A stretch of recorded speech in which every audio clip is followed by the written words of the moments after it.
local churches.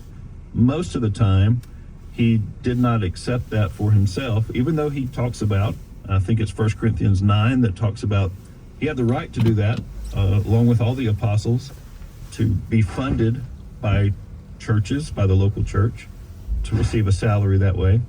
Paul thought it would be better that he didn't.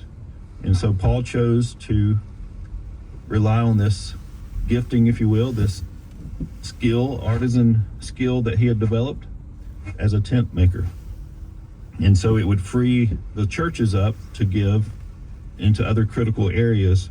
And that's what you see as he's talking to the church in Rome and maybe even in Corinth, like, hey, collect an offering. When I come through Rome, I'll get it and it'll help me get to Spain. Or when I come back to Corinth, you better have the money ready so I could take it to Jerusalem for the believers there who are going through persecution. And so you get the idea of where tent making comes from. And so today, people have kind of used that thought and put that practice into their own lives. And you can have a job, a normal job, and that gives you a platform then to do ministry and mission work in certain places. And so that's kind of what we want to talk about today.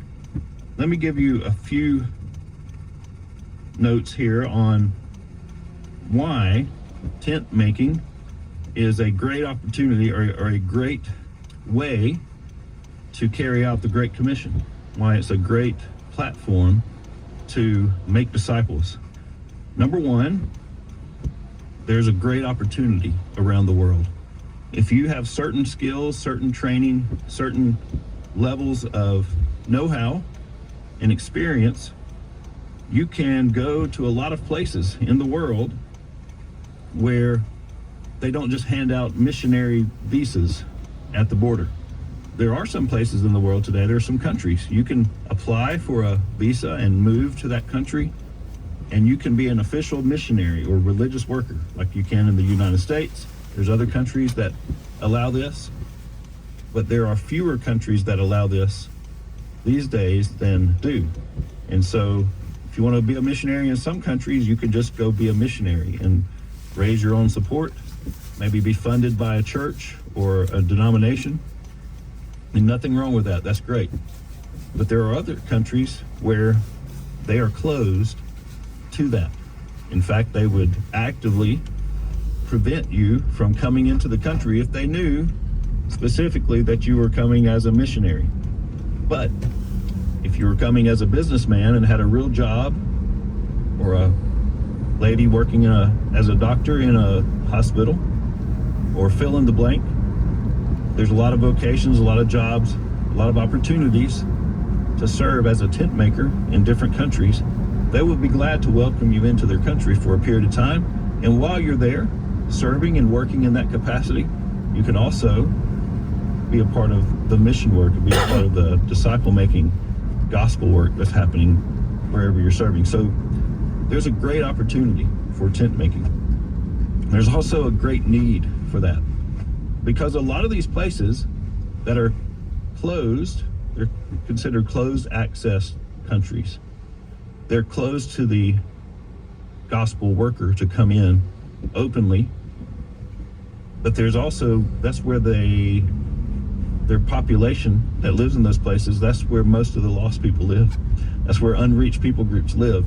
That's where people who have never heard the gospel of Jesus Christ, they live in these places that are closed, usually that are officially closed to missionaries. So it requires some sort of creative access to come into these countries, to be a business person, to be a medical person, to be an educator, to be an engineer, whatever the case might be. So the opportunities are great, and the need is great as well. There's also a great cost when we're talking about vocational missions and giving money, finances to support a typical missionary family from the West, let's say. A typical family in America usually requires, in different countries, it's different amounts, but in general, you're looking at about $30,000 per adult to support that person every year on the mission field. And so it can be quite expensive if you see how many missionaries we need in the world today, and then you send everybody that's available and willing to go, and then the finances to keep them in the field for a long time. The money can run out if you're not wise stewards of it. And so tent making, people that go and support themselves through their job, makes a lot of sense, financial sense, and even like as a pun, dollars and cents, I guess. So there's a great cost related to vocational missions that tent making helps alleviate that. Look at a friend of mine, JD Payne, who's been on this program before. He has his own podcast. It's called Strike the Match. JD does a great job of giving lessons and teachings and thoughts about mission leadership.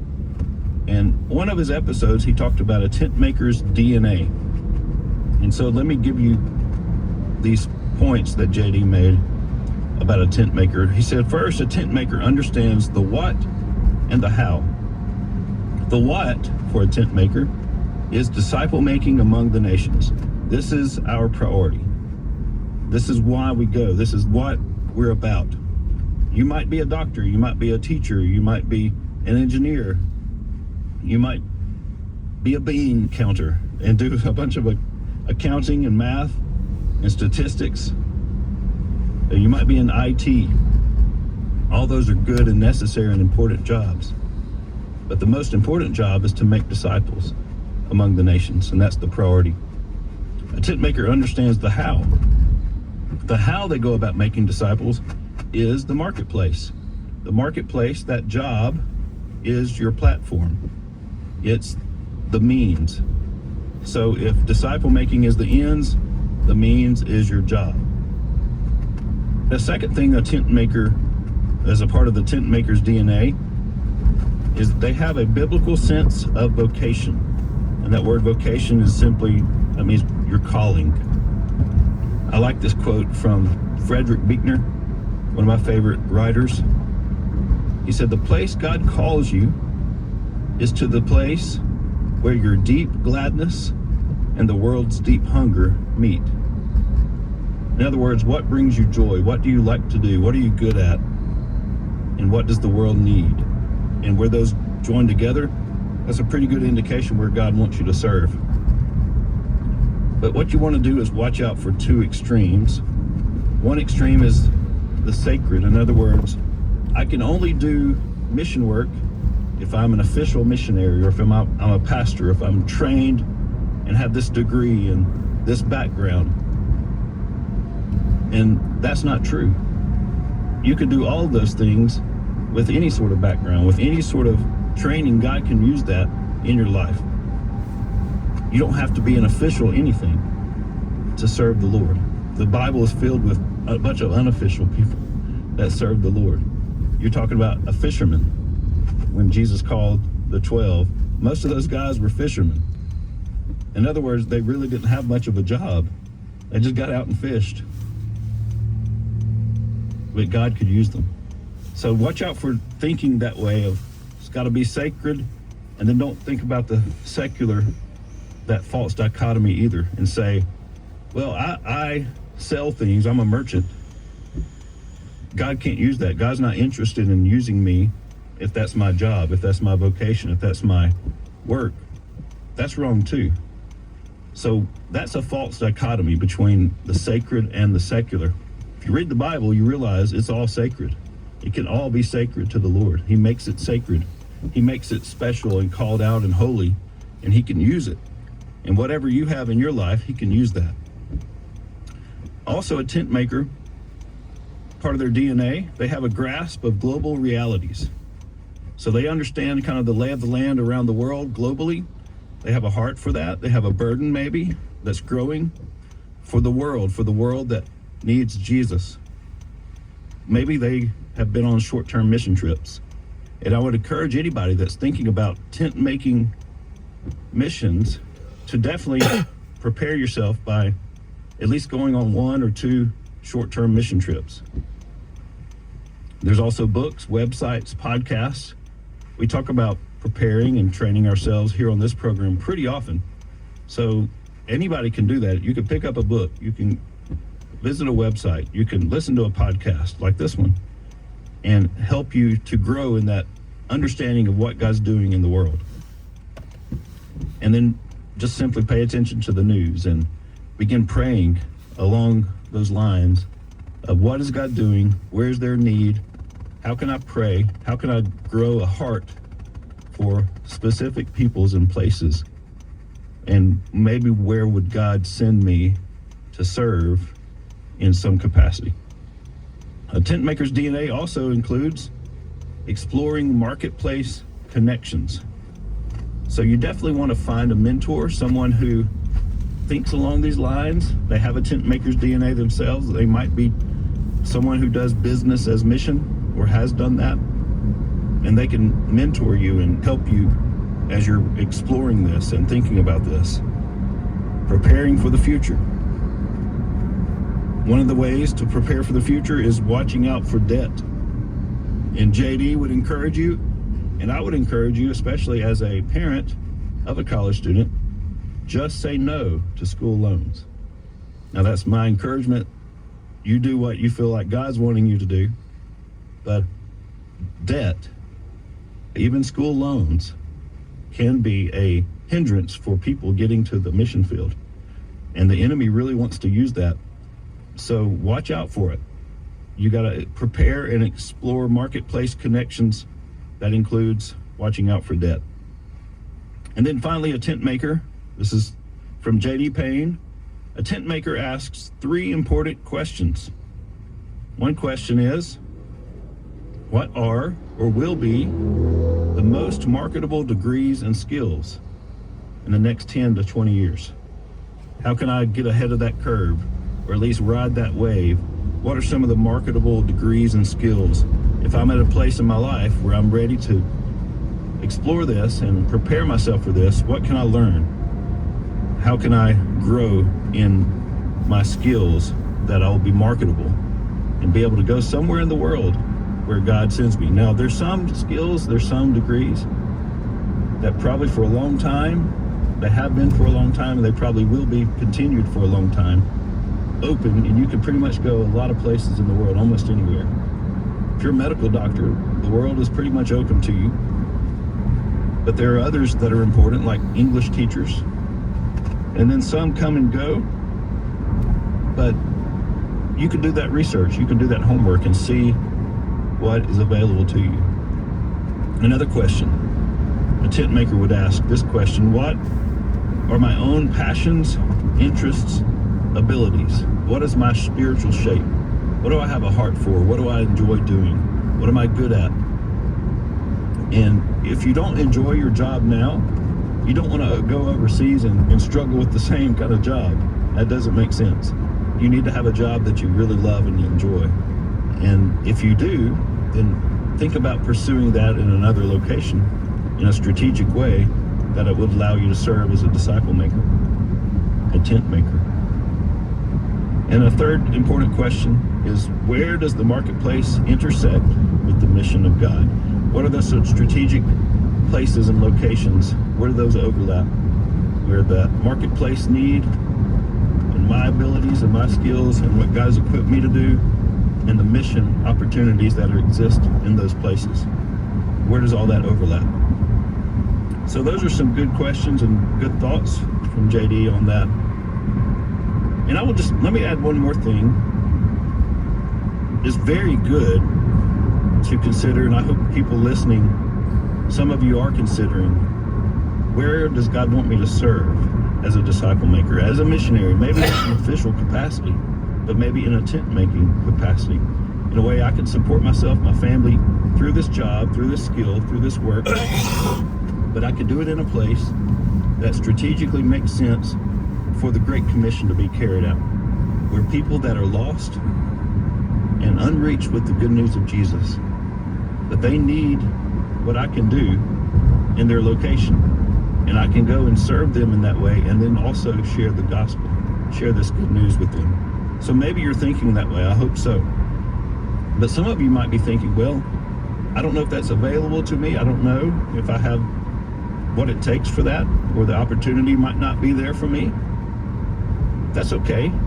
You have an opportunity where you are now to be a witness in the marketplace, to be a witness at your work. You can make a difference. You can make disciples right where you are. And so you can see yourself as a tent-making missionary, even without leaving home, except the daily commute to go to work. You can serve the Lord in that way.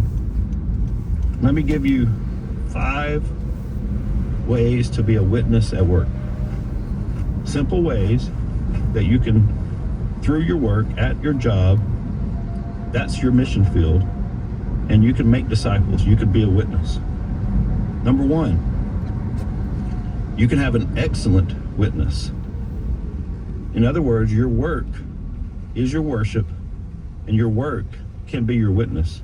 If you do a really good job, if you're excellent in your work, and you do the best you can do, and people take note of that, and people notice, hey, this guy or this lady, she takes her work seriously, she does excellent work. Whatever that is, it could be a service, it could be a product that you're making or selling, it could be anything. Whatever your work is, if you are excellent in that, that excellence points to the one who is excellent, completely excellent. That's Jesus Christ. Your work can be a witness of who Jesus is, and it can reflect his goodness and his character and his love and his greatness to those around you. And so you can give glory to him. If you get any credit coming to you, you can pass that on to God. But your work in itself, first of all, I should have said this at the very beginning. Work is a gift from God. It's a good thing. If you read in Genesis, before there was sin, before the fall, God made humans to work in the garden. Work was a good thing. Work was made by God to be enjoyable and to go about your work in his presence and carrying out what he wants you to do. That's a good thing. And so your work is a blessing from God. Now, sin might make it more difficult and make it at times not as enjoyable as it could be. But God created work as a good gift to man. And so your work can be a witness of excellence to God. Another witness at work is the integrity witness. In other words, your walk and your talk match up. And people at work notice if you are fake. They notice if you lack character. They notice when you do things maybe and cut corners and you make moral decisions that are wrong. That can damage your witness.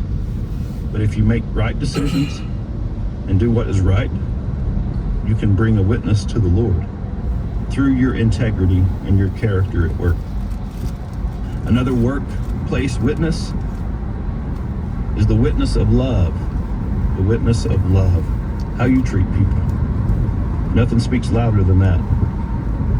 We must treat people with love and kindness. And when we do, we're giving witness to who God is, that he is a God of love. He is love. And God loves all those people that are hard to love at work. If we show them love, they will experience God's love even through us. So the witness of love. 4th, the witness of finances, how we spend our money that we make. What do we do with our money? What do we do with the salary, with that paycheck? Are we glorifying God with our spending habits? That's a witness at work. And so that's something we need to think about deeply personally, but it's an opportunity to give witness to the Lord. And then 5th, a verbal witness. Actually bold enough to share the good news of Jesus when you have those opportunities at work, and being unashamed to speak the truth of God to people who need to hear that. And here's the thing, and by the way, I've got this off a message from John Piper, and he talks about how all 5 of these need to be in place and working at the same time as a witness in your workplace. If one goes missing, it damages the rest. So we need to have excellence in our work. We need to have integrity as we work. We We need to show God's love to those we work with. Our finances need to declare that our trust is in the Lord and not in our paycheck. And we should give verbal witness of the gospel as we work. So all of us can be a tent maker no matter where you are. So I would encourage you, if God's prompting your heart in this way, do a little research on your own. Find out what jobs are available overseas or in a critical area of need, and see if God might have equipped you to go and be that disciple maker or be that tent maker, making tents for the glory of God. And so that's my encouragement to you today, to pray about it, to talk with your family about it, to talk to somebody else in that realm of work, maybe a pastor, but definitely be thinking about how God has equipped you to serve him as a tent maker for his glory. Thank you so much today for listening to Exploring Missions.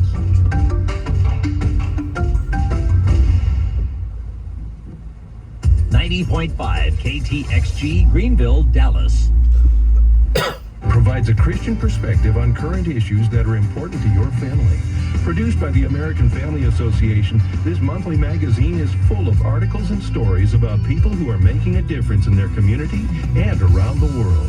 Sign up today and receive a free 6-month subscription. Visit thestand.net or call 1-800-326-4543. This is the Middle East Report, your connection to truthful reporting on Israel and the Middle East. I'm John Riley. Israel is open for tourism, although it's been very, very difficult with the ongoing war. But many people are traveling to Israel to see the land and to be with the people there in the land of Israel. That includes Court Weldon. Court Weldon is the faith-based marketing director of the Southern Region USA Israel Ministry of Tourism.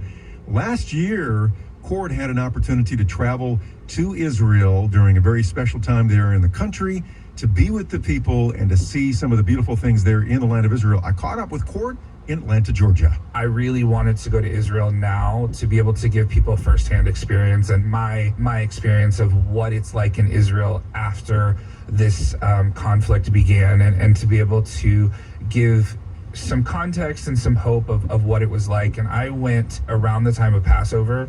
And so that already is a beautiful time in Israel if you've never been during. And so it was really interesting when I went. There's families everywhere on vacation. They're all over the Sea of Galilee. They're kayaking, they're camping, they're enjoying themselves. And then the beaches of Tel Aviv are so packed. It's one of those things that if you did not know that there was a war going on, you would not have recognized it. As a tourist, that is. You do sense the heaviness. You do sense the sorrow and the sadness of what's been going on in the world, but also just in the country over the last year. But as a tourist, all of the places that the groups typically go to, they don't really sense anything. I actually was really fortunate when I was there. I met up with a group that had come. They originally, I believe, had like 60 people that were planned to go on the trip, and I think they only brought 13. So we are seeing that a lot, that people are coming to Israel.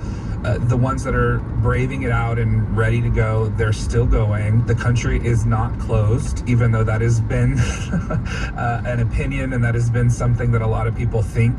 Israel has never actually shut down. You can enter the country. That was one of the things that I saw, and when I spoke to that group, they were just so happy to be there and so excited to be able to come during this time period.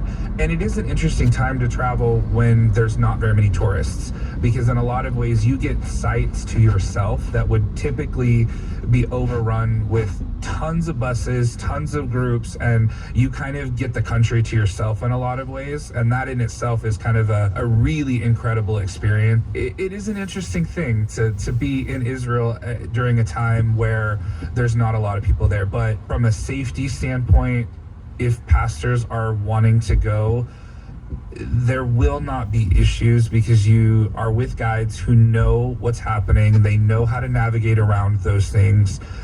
So even if there was rockets in a certain area, they will flip the script on the tour and they will take you to a different location, and then they'll take you back to where you need to go the next day. And so they're very well prepared for all of those things.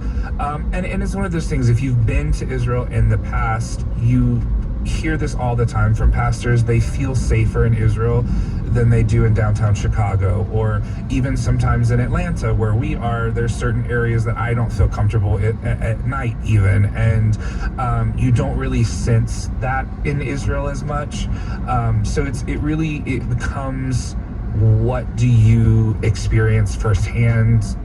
Can you actually put yourself in a position to understand context and understand that walking into a place that you've never been is obviously daunting for anyone, but trusting that the people who are bringing you have your best interest and your safety at the top of mind. The country of Israel is open for tourism. There are a lot of people traveling to Israel just to be there in support of the Jewish people. Some people are actually leading groups to Israel to see the beautiful sights that they read about in the Bible.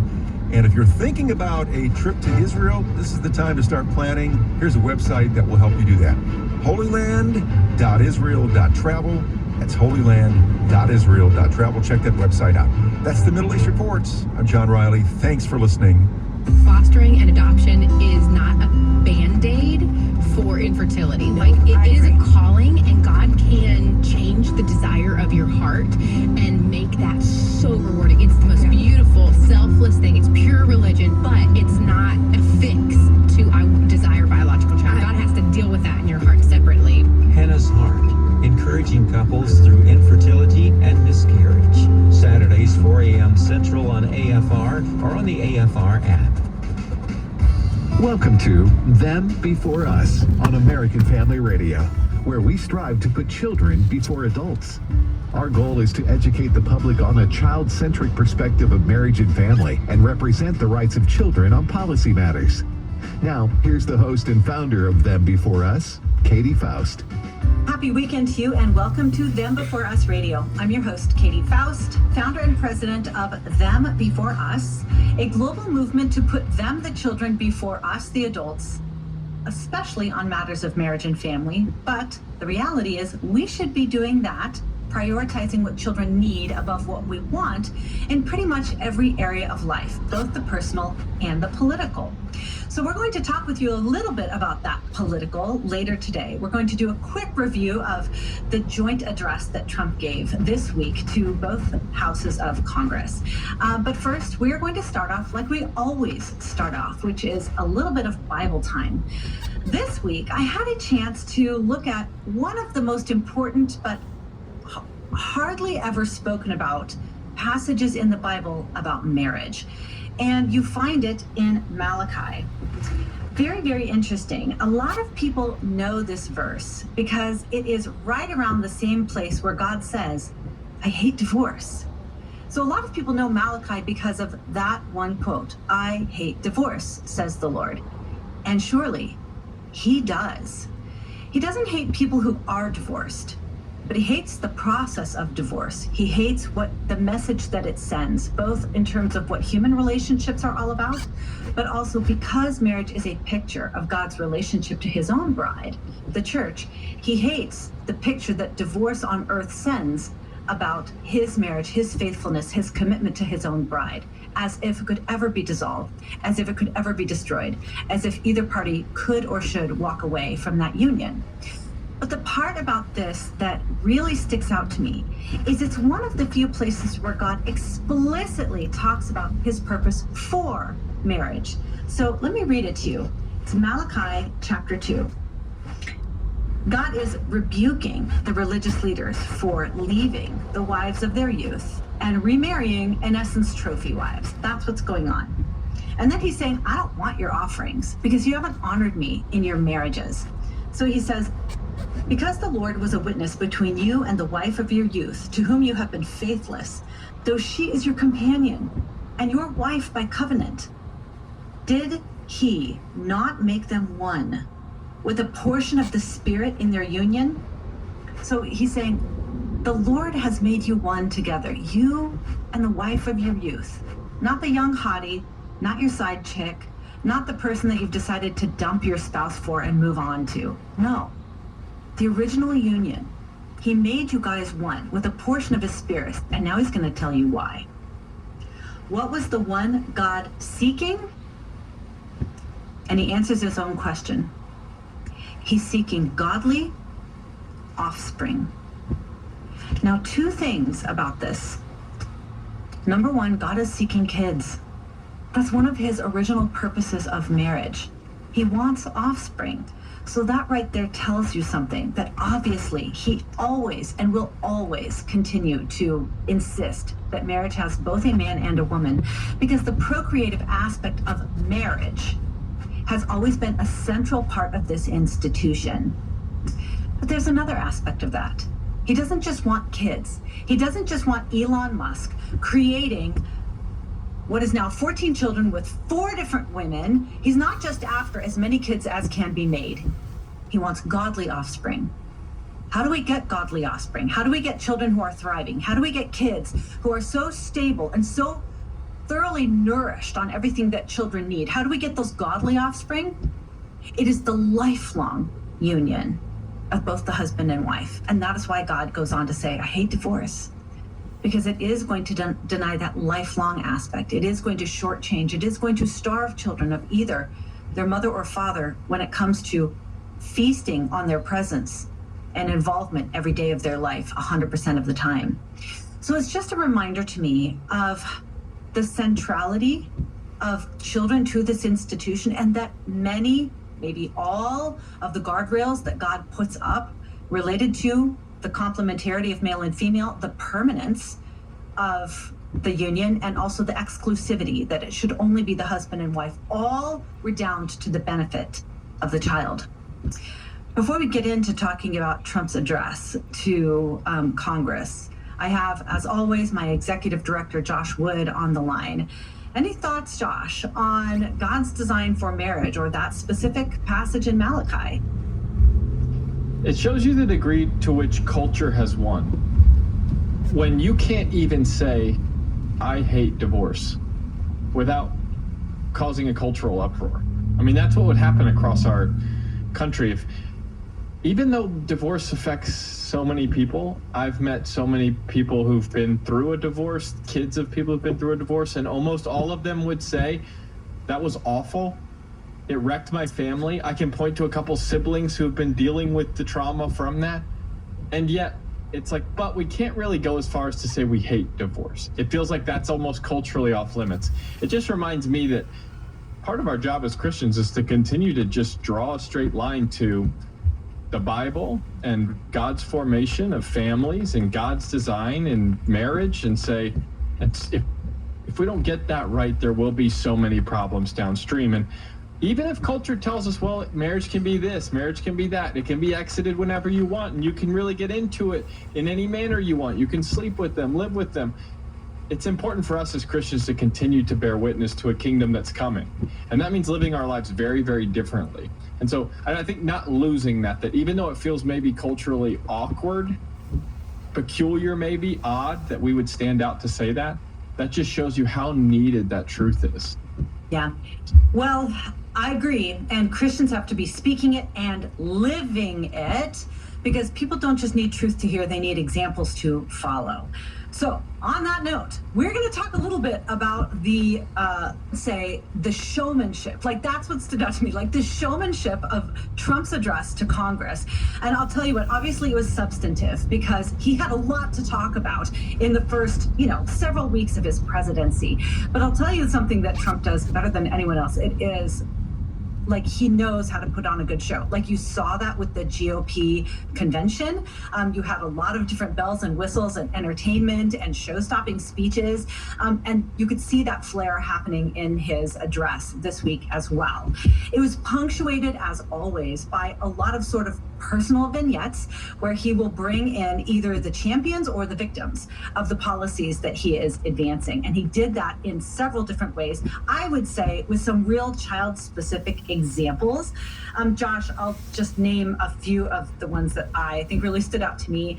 And then I'd love to hear your impression, your thoughts. But he had my friend January Littlejohn there in attendance. And January is a woman who, in essence, rescued her daughter from gender ideology. Her daughter was being secretly transitioned by the school, and January and her husband did not know about it. And I'll tell you what, for any parent that has a kid that has been kind of captured by the trans cult, wresting that mentality out of them is grueling, and you feel completely alone, but she did it. And so I just loved that, she walked in with Melania and she was honored for being a hero to her own daughter. And then she went on to say, I'm not just going to fight for my daughter, I'm going to fight for kids all across the nation. I thought that was an incredible highlight. And then, of course, the scene that everyone's talking about is this incredible boy from Texas who had brain cancer, was only supposed to live 6 months. He has powered through it. He's lived 6 years now. He's become an honorary deputy to a bunch of different sheriff departments across the country because he wants to be a law enforcement officer. And then in the middle of the whole speech, Trump had the Secret Service director come up and make him an honorary member of the Secret Service, and the kid just loses it. And the best part is his big, burly, proud father holding him up for the cameras while he receives his Secret Service cards. Anyway, those are the things that stood out to me. Absolute, you want to talk showmanship, there you go. Yeah, I think the kid's name, was it DJ? And they were chanting his name, and he was trying to keep such a Secret Service face on the whole time. He's so tough. I mean, the kid's probably 12 or 13. That was really cute. Yeah, okay, so I think the big thing I took away was it was a good reminder of, regardless of what you say or the content, the presidency has been called a bully pulpit. It's this powerful, almost bully. It's a way to frame what is going on and to push people's worldviews into alignment with a certain message. You get to use it to frame issues, to shape thoughts, to give people the words and language and handles they need to grab on and go with you somewhere. That's what I took away was, he started his whole speech with, "We're back." And I do think even people who can't get on board with many of the things Donald Trump advocates for, we're desperate to just return, like Donald Trump said a couple times, return to common sense. We know as a country we've made mistakes, but we're all really aware that there's no place we'd rather be. And that's common sense. Do we need to recognize our faults? Yes. But we need to celebrate the fact that we're doing a whole lot better than we believe anyone else is. And that's my American exceptionalism coming out, sue me. But I think people are just ready to go, yeah, but we're doing a pretty good job. We've had our issues, but we're figuring it out. And we've had racial issues, but there was not a dry eye in the auditorium when DJ is receiving his Secret Service thing, because we saw a dad and a kid, and we all resonate with that. And at our core, I think we are good people, and there are people in our country that do the wrong thing and do hold those racist views. It's just not the majority. And we need to just, again, I think people are ready to just can we get past that?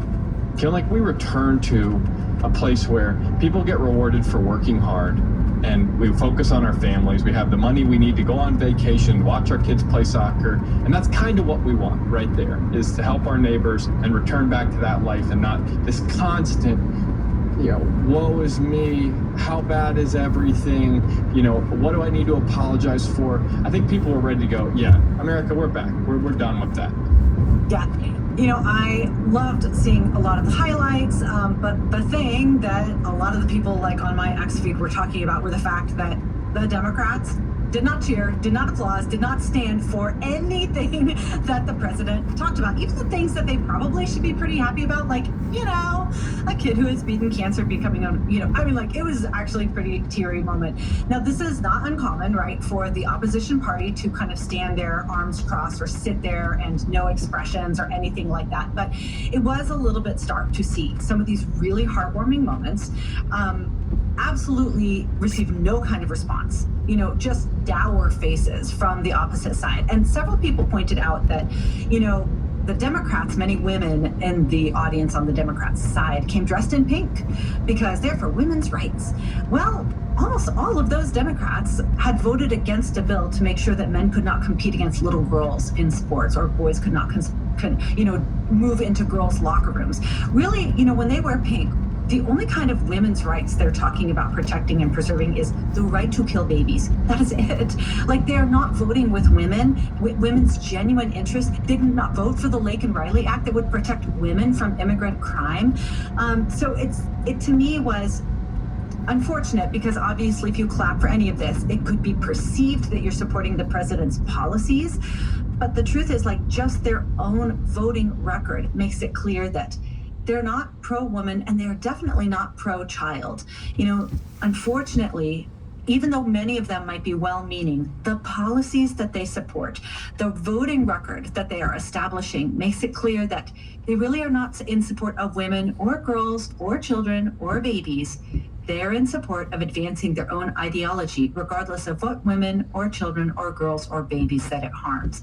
So I just thought that was quite a visual contrast last night. One highlight, one point, there's a deep fake act called the Take It Down, which gives legal recourse for people who have pornographic images made of them. And I did think the Senate passed that unanimously. I thought that would have been a good opportunity for everyone to stand up and applaud. But again, I think we're just in a place where there's so much disunity that even that wasn't possible. Yeah. Well, interesting, because a lot of these sort of State of the Union addresses talk about what's ahead, what's forward. Trump has done, oh my gosh, so much just in the first 5 weeks. He was just talking about what he has already accomplished. So there was a lot to get to there, and obviously a lot of wins that intersect with the rights and well-being of children. We are going to get to some headlines in the next segment, so stay with us to hear what is happening around the country.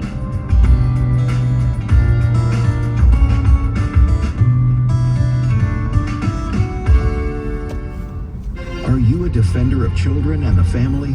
Are you interested in learning more about the fight for children's rights? Subscribe to our weekly newsletter to educate yourself on how the rights of children are being attacked around the world and what you can do to become their champion. Our informational emails will keep you informed and equipped in the fight for child protection. Sign up today at thembeforeus.com/contact and follow us on social media at thembeforeus.today. Hey, it's Michael Woolworth with Bible League International. You know, it was 110 degrees in Ethiopia, Africa. Hundreds had gathered for Sunday worship outdoors, and I learned that some had walked an hour or more just to be there. Afterwards, I met Cademan, hunched over a table and frantically copying scriptures from an Amharic language Bible to a lined piece of paper. Then his face turned sad as he closed the Bible and handed it back to its rightful owner. Only a few in that church to have a Bible. You see, Cademan loves the Lord, leads his family, is faithful in worship, but he's never read a single verse in his own Bible because he does not own one. While we in America can open our Bibles every day, 9 of 10 Christians in parts of Africa are denied God's Word. And that's why Bible League is focused right now on Africa, the place in the world where Christianity is growing in the greatest numbers. A Bible can be sent for $5. $50 will send 10. Learn how you can be a blessing by calling 800-YES-WORD. 800-YES-WORD, or by visiting sendbiblesnow.org. That's sendbiblesnow.org. During the Christmas season of 1976, I sat down one night to watch television. One man saw the battle coming. If we lose this cultural war, we're going to have a hedonistic, humanistic society. And he chose to stand and fight. If you will not respect our beliefs, then you will respect our money. And we'll spend it for somebody else. Reverend Wildman. The Reverend Donald Wildman. Discover the story of the culture warrior Don Wildman and how he went head-to-head with Hollywood, Playboy, the homosexual agenda, and the Disney empire. Things were changing, and many people just sort of acclimated to it, and Don Wildman didn't. They thought, I think, that they could just crush him. The movement Don started paved the way for Christians to boldly stand for truth and righteousness in a hostile culture. Watch Culture Warrior today for free. Visit culturewarrior.movie. Children around the world are being victimized. We need your help. Them Before Us is a global nonprofit dedicated to defending children's life, family, mind, and body. But we can't do it alone. If you've been called to protect children, please consider making a donation to support our vital work. Your gift will support the education and training of parents, pastors, business leaders, and legislators. Visit thembeforeus.com/donate today and join us in our campaign to protect kids. Welcome back to Them Before Us on American Family Radio. I'm your host, Katie Faust, here with my executive director, Josh Wood of Them Before Us. And we're going to talk a little bit about a few things that are happening across the nation, both legally and culturally. So first up, we have this interesting headline, and I say interesting because it is the reversal of a trend, what I hope is going to become a trend, of removing gender identity as a protected class of individuals. Now, this is very important because we have protected classes like male and female, like race, like religion, like nation of origin. Generally, these things are not chosen. They are given at birth. You don't choose where to be born, whether you're male or female. These are things that deserve protection simply because they are inherent to our identity when we were born. Gender identity is altogether different from that. It is malleable, it is flexible, it is often mutable, like it changes, maybe year to year, day to day, hour by hour. To have a feeling categorized as a protected class is problematic. So, Iowa Governor Kim Reynolds signed SF 418 into law, removing gender identity as a protected class. This is critical to genuine equality between men and women. So how do we make sure that men and women are equal? Number one, by recognizing their equal humanity, equal dignity, and equal protection. But recognizing the biological differences is also critical to that level of protection. Because as we have seen, when we blur the lines between male and female, it is women and children who largely pay the price. So, Josh, tell us what you think about this big reversal that the state of Iowa has made. Well, let's start with protected class, because a lot of people are like, what the heck is that? Protected classes are when people are given special treatment against discrimination, and it's recognized legally. Okay, you're like, maybe I understand men and women, what else goes in that, and how would people get discriminated against in that way? Well, let's take disability. Disability is a federally protected class. Let's say someone has diabetes, type 1 diabetes. They may have then a need to do certain things throughout the day, taking blood sugar, maybe they have to eat at certain times, they need breaks for that. Well, if they then get fired because they have a disability, well, if they're not a protected class, then they can say, well, you're not protected and we can fire you and you can't we're not allowed to make those breaks for you and you're out of a job. When disability was added as a protected class, people then got recognition that I can't be fired for something that I was born with, something I had no control over. And that's a really key piece. The state representative, Stephen Holt, that introduced this, said the legislation acknowledges that gender identity, which has been considered a protected class in Iowa, that gendered identity is a feeling, and that the Civil Rights Code is normally about immutable characteristics based on truth.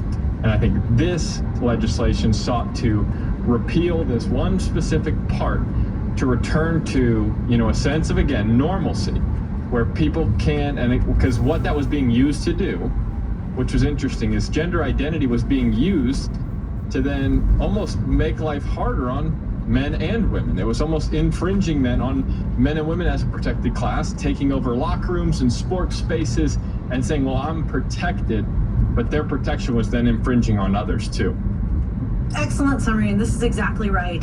That when you recognize, when you acknowledge or grant special protection to a gender-confused person, what you're really doing is violating the dignity and the freedom of everybody else. Okay, that's what happens when you elevate somebody to a protected class for items that are not immutable. In essence, you're saying this deserves the same level of protection as somebody's race. So this can be misused and weaponized, as it has been, in sporting events, in locker rooms.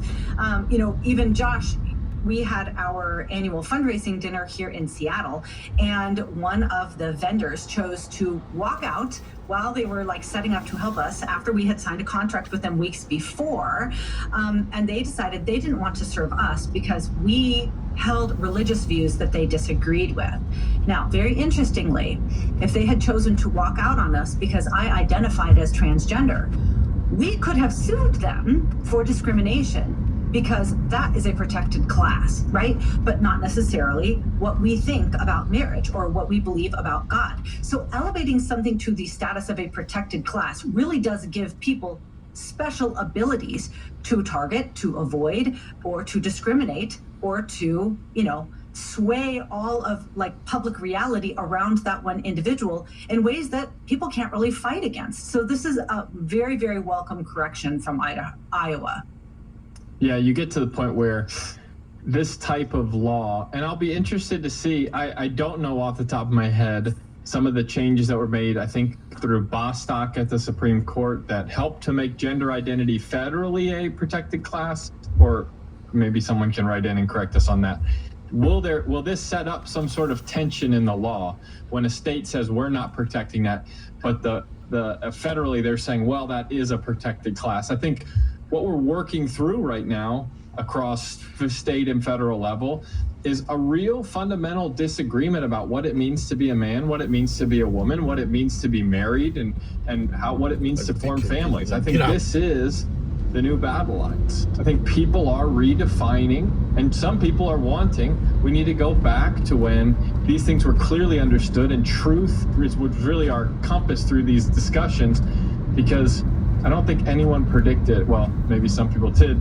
I didn't foresee us getting to this level of crazy. I mean, President Trump yesterday had a woman who was hit with a volleyball and had a traumatic brain injury because a male was playing who was clearly overmatching everybody he was around.